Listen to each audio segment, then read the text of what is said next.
Zulfikar Bhutto case में trial court और appellate अदालत की जानिब से फेयर ट्रायल तकाज़ों को पूरा नहीं किया गया। जस्टिस मंसूर अली शाह के नोट से एक हद तक इत्तेफाक करता हूँ। रेफरेंस में दी गई राय में केस के मैरिट्स पर किसी हद तक बात की गई है। जुल्फ़िकार अली भुट्टो केस में chief justice supreme court Yahya Afridi का इजाफी नोट।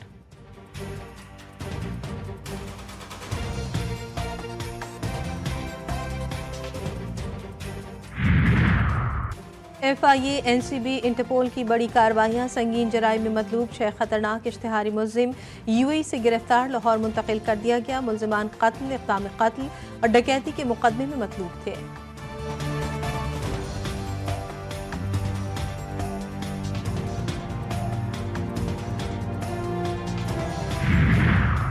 और शाहीनों की शानदार फतह, पहले वनडे अपने नाम कर लिया। पाकिस्तान ने जनूबी अफ्रीका को 3 विकेटों से शिकस्त दे दी। ओपनर साइम अयूब की शानदार सेंचुरी, 109 रन स्कोर किए। कौमी टीम ने 240 रन का हदफ आखिरी ओवर में हासिल किया।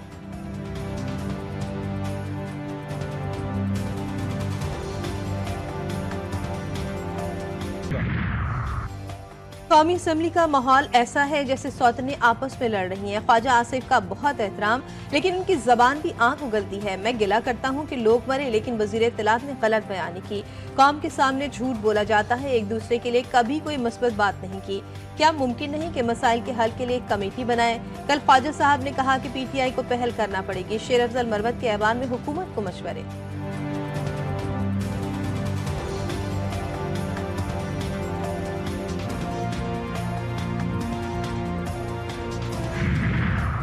वज़ीर दिफा की ऐवान में PTI पर तनकीद, मुज़ाकरात के लिए ठोस इक़दाम करने की तजवीज़। ख्वाजा आसिफ ने कहा कि मेरे दोस्त ने दुरुस्त कहा कि मेरी ज़बान आग उगलती है। सीधी सी बात है, शीरनी नहीं। अगर दूसरी तरफ से इस अंदाज में बात नहीं होगी, इस जानिब से सुभान अल्लाह आएगा तो वही जवाब उस जानिब से भी आएगा। पहली बार शेर अफजल मरवत की तरफ से ठंडी हवा का झोंका आया। पेश की शराइत पर मुज़ाकरात नहीं हो सकते, सियासी वर्कर को आजमाइशों से गुजरना पड़ता है।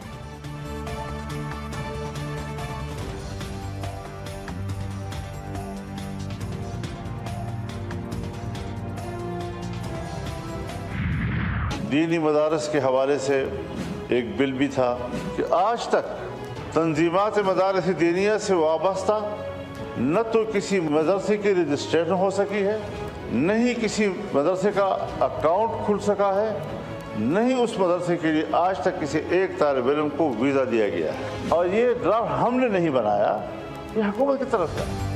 दीनी मदारिस का मामला कौमी असम्बली में गरम, बिल पर हुकूमत सबसे बड़ी रुकावट करार। JY सरबराह मौलाना फजलुर रहमान ने कहा कि मदारिस रजिस्ट्रेशन तरमीमी बिल एक्ट बन चुका, गजट नोटिफिकेशन क्यों नहीं किया जा रहा? हम कानून साज हैं, आइन से खिलवाड़ नहीं करने देंगे। मदारिस को किस बात की सजा दी जा रही है? जानबूझकर हालात को खराब ना करें। बात ना मानी गई तो फिर ऐवान के बजाय मैदान में फैसला होगा। अब तदबीरें नहीं चलेंगी। पाराचनार का मसला पिछले 20 साल से है। देहातों के देहात उजड़ चुके, रोड्स बंद, कारोबार ठप। पाराचनार में क़याम अमन के लिए संजीदा इक़दाम किए जाएं।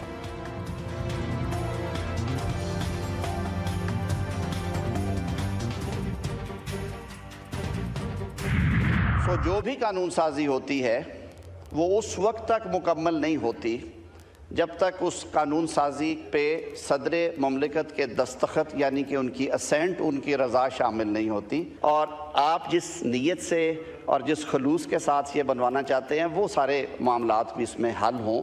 ये तरामीम अगर कोई इस तरह की थी जो नहीं थी होनी चाहिए तो ये हाउस में आई, हम उन्हें ऑन करते हैं, उसमें कोई दूसरी राय नहीं है। हुकूमत एक बार फिर मौलाना फजलुर रहमान के साथ बैठने के लिए तैयार। वफाकी वजीर कानून आजम नज़ीर तारड़ कहते हैं अगर बिल पर एतराज़ हो तो मामला पार्लियामेंट में ज़ेर बहस होना चाहिए था। सदर के पास बिल पर दोबारा एतराज़ का हक नहीं होता। वज़ीर आज़म को बिल पर किसी किस्म का भाम नहीं।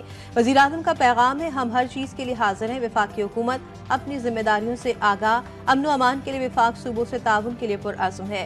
करम एजेंसी के मसले पर KP को ताउन की यकीन दहानी कराई। ऐवान में खिताब।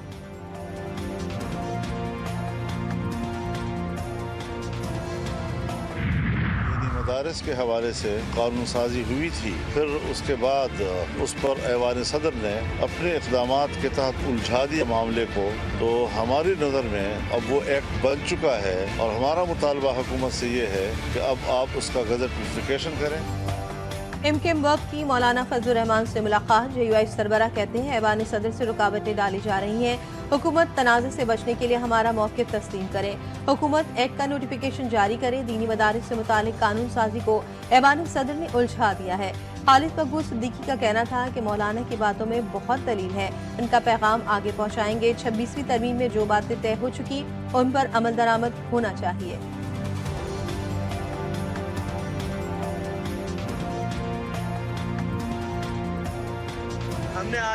हमें ये मौका मिला कि इस हवाले से मौलाना फजलुर रहमान साहब जो कि जमीयत उलमा इस्लाम के सरबराह हैं, उनके मौक़िफ़ को समझने की हमने और करीब से आके कोशिश की है।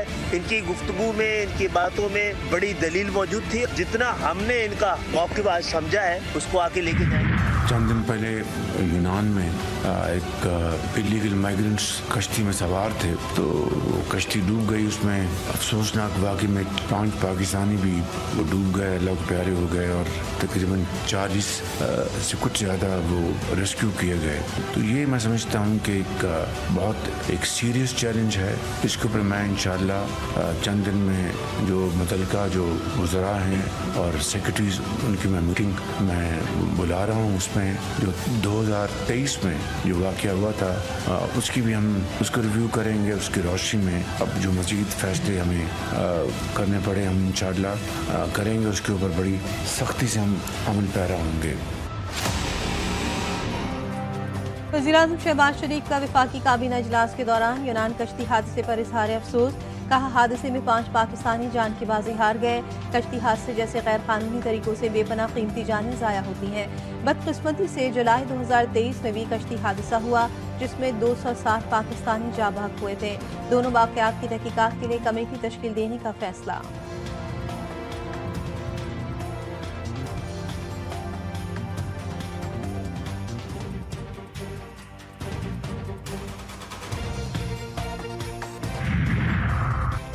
जिला करम पारा चनाल के अवाम के लिए 67 रोज से बंद रास्तों को फिलफौर खोला जाए।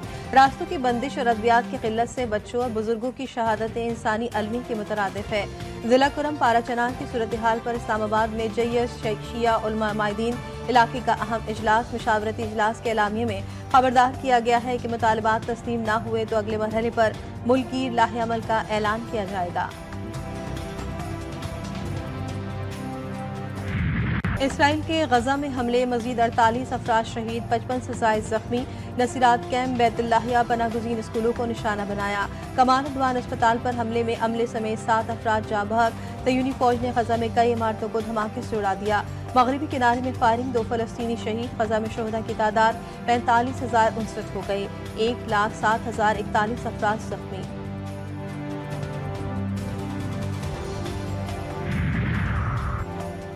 इसराइल का शाम से हिजबुल्लाह को घेरने का ख्याल उसे भारी पड़ेगा।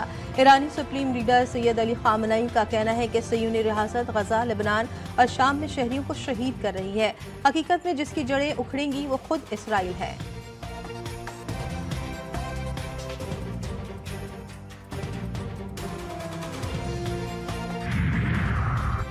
एक रोशनियों का, दूसरा बागों का शहर, दोनों इंतजामिया की अदम तवज्जुही का शिकार। रांची के इलाके 4K चौरंगी की सड़क खस्ता हाल, नाकिस मटेरियल के इस्तेमाल का इंकशाफ। लाहौर के इलाके शादमान की सड़कें भी टूटी फूटी। करीबी अस्पताल में जेर इलाज मरीज और लवाहिकीन को शदीद परेशानी का सामना।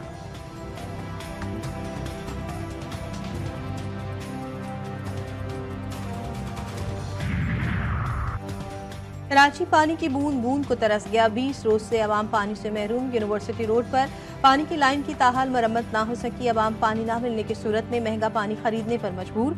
तर्जुमान वाटर कॉरपोरेशन के मुताबिक मरम्मती काम बगैर किसी वक्फे के 24 घंटे जारी है। कोशिश है बुध की शाम तक पानी की फराहमी बहाल कर दी जाए।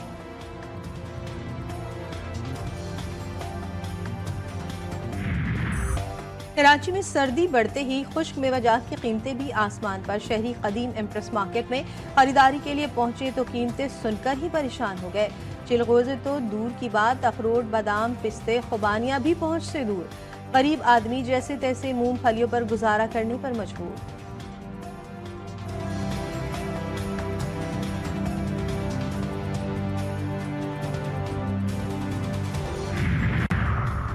गैस आती नहीं और सिलेंडर खरीदने की सकत नहीं। इस्लामाबाद के शहरी देहातों वाली जिंदगी गुजारने पर मजबूर। वजीर आजम हाउस से चंद मील दूर लकड़ी के ताल, जहां लोग खाना पकाने के लिए लकड़ी खरीद रहे हैं। लोग कहते हैं गैस मैसर नहीं और LPG के बढ़ते नर्ख के बायस इसे खरीदने की ताकत नहीं।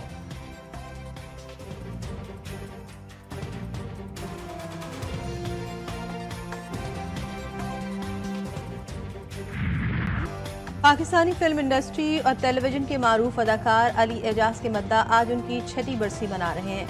अली एजाज ने निस सदी पर मुहित फनी सफर में लातादाद फिल्मों और ड्रामों में काम किया। मज़ाहिया किरदारों में उन्होंने अपनी अलहदा पहचान बनाई।